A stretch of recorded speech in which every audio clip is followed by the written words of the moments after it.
तिलक आई हरे हरे तिलक आई हरे हरे तिलक आई मोरे अंगना राजा दशरथ के ललना।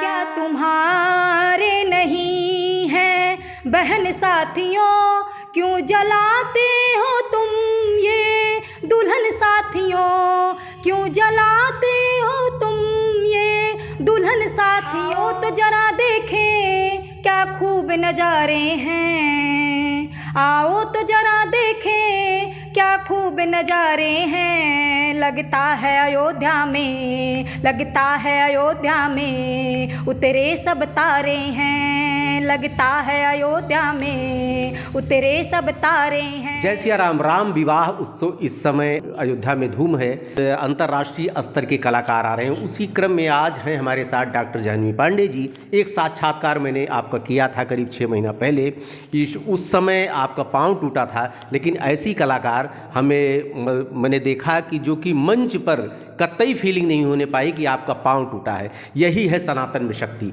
चूँकि आप लोग गायकी हैं, साफ सुथरा गायकी आपकी है, और आप जैसे लोग को मैं इस मामले में धन्यवाद दूंगा कि आज जब अश्लीलता का दौर चल रहा है, वेस्टर्न कल्चर हावी है, लेकिन लोक संस्कृति को बचाने में आप लोगों का बहुत बड़ा योगदान है। उसी में है एक डॉक्टर जाह्नवी पांडे जी। मैडम जय सिया राम। बहुत बहुत धन्यवाद। आपके चैनल के माध्यम से सभी दर्शकों को भी नमस्कार, धन्यवाद।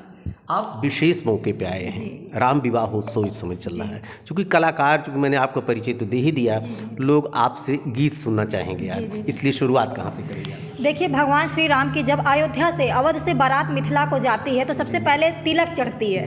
तिलक होता है, द्वारचार होता है, विवाह होता है, गाली होती है, उसके बाद विदाई होती है। तो आइए चलते हैं प्यारा सा आपको तिलक के ऊपर में आपको हम सुनाते हैं। तिलक आई हरे हरे तिलक आई हरे हरे तिलक आई मोरे अंगना, तिलक आई हरे हरे तिलक आई हरे हरे तिलक आई मोरे अंगना राजा दशरथ के ललना। बारात आती है तो घोड़ा हाथी कैसे सजता है। घोड़ा सज गए, हाथी सज गए सारी बारात। घोड़ा सज गए, हाथी सज गए सारी बारात। सिया राम जी ऐसे सज गए, श्री राम जी ऐसे सज गए जैसे भगवान। तिलक आई हरे हरे तिलक आई हरे हरे तिलक आई मोरे अंगना राजा दशरथ के ललना। क्या बात है, क्या बात है। इस समय आप जैसा कि दौर चल रहा, पाश्चात्य संस्कृति हावी है। पाश्चात्य संस्कृति ने हमारे भारत को जकड़ रखा है, लेकिन उसमें आप लोग भी, मैं कह सकता हूं कि आपका प्रयास, जितने कथावाचक हैं उनका भी मैं साक्षात्कार करता हूं। हम पत्रकारों की भी जिम्मेदारी है कि इस पुरानी संस्कृति को, अपनी सनातन को बचाएं। ऐसे में आपने ये चैलेंज कैसे लिया लोक गायकी? सबसे पहले तो हम मीडिया चैनल का बहुत बहुत धन्यवाद देंगे, आभार व्यक्त करेंगे। जब से हम इस फील्ड में आए, और मीडिया ही चाहती है लोगों को हाईलाइट भी कर दे, मीडिया चाहती है लोगों को गिरा भी दे, लेकिन मीडिया की फर्स्ट प्रायोरिटी होती है कुछ अच्छा देखे, अच्छे को बढ़ावा दे। बात करते हैं लोक संस्कृति परंपरा को आगे बढ़ाने की और पाश्चात्य संगीत की परंपरा को, जो पाश्चात्य शैली है जो हम पर हावी हो रही है। अश्लीलता की बात करते हैं। अश्लीलता की बात इसलिए आती है, आज की डेट में हम देखते हैं कुछ ऐसे भी युवा पीढ़ी है अपने आप को पॉपुलरिटी पाने के लिए, आगे आने के लिए, हमारे बहुत सारे यूट्यूबर भी हो जाए, बहुत सारे हमारे दुनिया में देश विदेश में नाम हो जाए, उस चीज़ के लिए अश्लीलता का प्रयोग करते हैं, गलत वर्ड के यूज करते हैं। लेकिन हम इन सब का विरोध करते हुए हम अपने हिंदू सनातन धर्म संस्कृति परंपरा को, अपनी भाषा हिंदी को, इसको सहेजने का काम करते हैं कि जहाँ भी हम बोले हमारी भाषा का, हमारी राष्ट्रीय भाषा है, कि हर जगह उसका विकास हो, उत्थान हो और हमारे ऊपर कोई उंगली ना उठा सके। आज हमारे यहाँ हिंदी दिवस मनाना पड़ता, बहुत बड़ा दुर्भाग्य है। आप डॉक्टरेट हैं, सब्जेक्ट क्या था? हमारा म्यूजिक था। म्यूजिक से ही, और म्यूजिक से उसके बाद लोग जो डॉक्टरेट डिग्री हासिल करते हैं, स्पेशली शास्त्रीयता जो है, वो जो डॉक्टरेट डिग्री हासिल करने के बाद लोग टीचिंग लाइन में जाते हैं। और आगे जाने की कोशिश करते हैं, लेकिन आपने लोक गायकी पर ही क्यों आपका फोकस रहा? मेरे हमारा लोक गायकी पर इसलिए फोकस रहा, सबसे पहले हम एमए में आने के बाद एमफिल किए, एमफिल के बाद पीएचडी।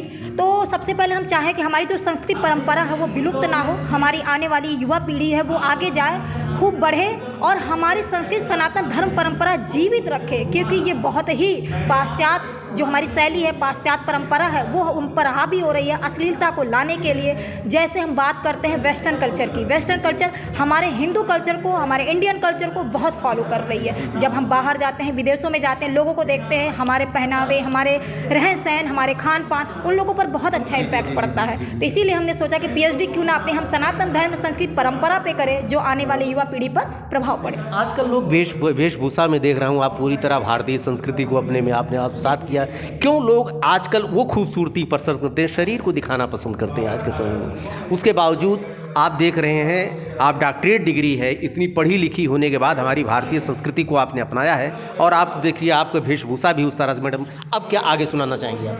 भारतीय संस्कृति परंपरा की वेशभूषा की बात करते हैं, हम यही जानते हैं कि हमारी इंडियन होने की पहचान, हिंदू होने की पहचान, हमारी जो वेशभूषा है हमारी सबसे बड़ी पहचान है। हमारी वेशभूषा से ही हमारी दुनिया में, हमारा विदेश में नाम हो सकता है, क्योंकि पर्सनालिटी डेवलपमेंट का इफेक्ट बहुत अच्छा पड़ता है। First impression is the last impression, हमारी पर्सनालिटी डेवलपमेंट होती है। तो आइए चलते हैं एक प्यारा सा, जब भगवान श्री राम की बारात मिथिला में पहुँचती है, तो आइए बारात के ऊपर हम कुछ 2 लाइनें सुनाते हैं। राजा दशरथ के ललना, राजा दशरथ के ललना, राजा दशरथ के ललना।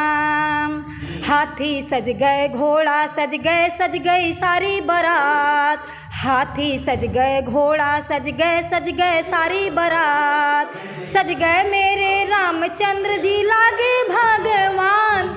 जनकपुरे हरे हरे, जनकपुरे हरे हरे, जनकपुर आए वनेरा, राजा दशरथ के ललना। और राम जी जब सिया जी को पाने के लिए धनुष तोड़ते हैं, देखिए, एक हाथ में धनुष लिए हैं, एक हाथ में धनुष लिए हैं, दूजे ये तीर कमान। जनकपुरे हरे हरे, जनकपुरे हरे हरे, जनकपुरे आए वनेरा, राजा दशरथ के ललना। तो हम बात करते हैं, जब बारात पहुंचती है लोग इतने खुश होते हैं, अपने कोट पैंट साड़ियाँ अच्छे अच्छे पहन के लोग बारात में दिखते हैं। तो देखिए, शीश बने के मौरा सोहे मौरी अजब बहार। जब भगवान श्री राम के ऊपर मोर सजता है तो उसका नज़ारा देखते हैं। मोहरा सज गए, मोरी सज गए सारी बारात। मोहरा सज गए, मोरी सज गए सारी बारात। एक हाथ में धनुष लिए हैं, एक हाथ में धनुष लिए हैं, दूजे में तीर कमान। जनकपुरे हरे हरे, जनकपुरे हरे हरे, जनकपुरे आए वनेरा, राजा दशरथ के ललना। जब पाश्चात्य संगीत हावी है, ऐसे समय में अपनी सनातन संस्कृति को बचाने में क्या आप भविष्य देखती हैं लोक गायकी क्या? अगर हम भविष्य की बात करते हैं और लोक संस्कृति सनातन धर्म परंपरा की बात करते हैं और अपनी संस्कृति को सहेजने की बात करते हैं, तो हम बात यही करते हैं क्यों ना अपने युवा पीढ़ी से, आने वाली हमारी जो पीढ़ी है, हम उनसे यही चाहेंगे जो हमारे पुरखों की, पूर्वजों की बनाई हुई विरासत है उसको सजोने का काम करें, आगे लाए। क्योंकि हमारी सनातन धर्म परंपरा जो इतिहास में जुड़ा है, इतिहास और हमारा देश का विकास तभी होगा, हमारा देश तभी आगे बढ़ेगा जब अपनी सनातन धर्म संस्कृति परंपरा को जीवित रखेंगे। क्योंकि देश का विकास हमारी धर्म संस्कृति परंपरा से बनी हुई है। इसलिए हम चाहेंगे ज़्यादा से ज़्यादा युवा पीढ़ी संस्कृत परंपरा को आगे बढ़ाए। एक सामाजिक गीत कोई हो जाए, कोई जैसे दहेज हो, एक समय दहेज, एक समय ज्वलंत समस्या हमारे देश की, उस पर कुछ याद आ रहा हो तो आप सुनाइए। अगर आप दहेज की बात करते हैं, आजकल हम देखते हैं समाज में लोग कहते हैं दहेज खत्म हो रहा है, देश मुक्त हो रहा है, लेकिन फिर भी दहेज की डिमांड लोग करते हैं। क्योंकि बेटियां किसी की गरीब के घर होती, किसी अमीर के घर होती, ना चाहते हुए भी वो दहेज देते हैं। तो देखिए, हम 2 लाइन सुनाना चाहेंगे। क्या तुम्हारे नहीं है, क्या तुम्हारे नहीं है बहन साथियों, क्यों जलाते हो तुम ये साथियों, क्यों जलाते हो तुम ये दुल्हन साथियों। क्योंकि बात होती है अगर हम दहेज की, अगर जिनके यहाँ से दहेज कम मिलता है तो बहुत सारे ऐसे भी ससुराल पक्ष है कि लड़कियों को सताया जाता है, किसी ना किसी तरह से उनको डोमिनेट किया जाता है, नीचा दिखाया जाता है, क्योंकि उनके पेरेंट्स इतने नहीं सेटिस्फाइड होते हैं, एग्री नहीं होते कि हम दे सकें। तो हम चाहते हैं देश से और अपने युवा पीढ़ी से निवेदन करते हैं कि ज़्यादा से ज़्यादा हम यही अनुरोध करेंगे कि दहेज मुक्त विवाह करें और बेटियों के बारे में सोचें। बेटी आज के डेट में कहाँ से कहाँ नहीं है, लड़कों से आगे बेटियां हैं, लेकिन बात करते हैं बेटों की तो बेटा भी बेटी से चलता है, बेटी भी बेटे से चलती है, दोनों एक दूसरे के कंधे के पूरक हैं। चलिए अंत में अब आपका साक्षात्कार समाप्त करने के पहले एक जो सबसे दिल के करीब हो जो गीत, शायद 24 घंटे में होता नहीं, कुछ गीत ऐसे होते हैं कि जिसको आदमी जीता है, गाता नहीं। अगर आप जीने की और गाने की बात करते हैं, अभी भगवान श्री राम के ऊपर अयोध्या में बड़ा फेमस हुआ और अभी जैसा माहौल विवाह का है, तो आइए चलते हैं, 2 पंक्ति गुनगुनाते हैं।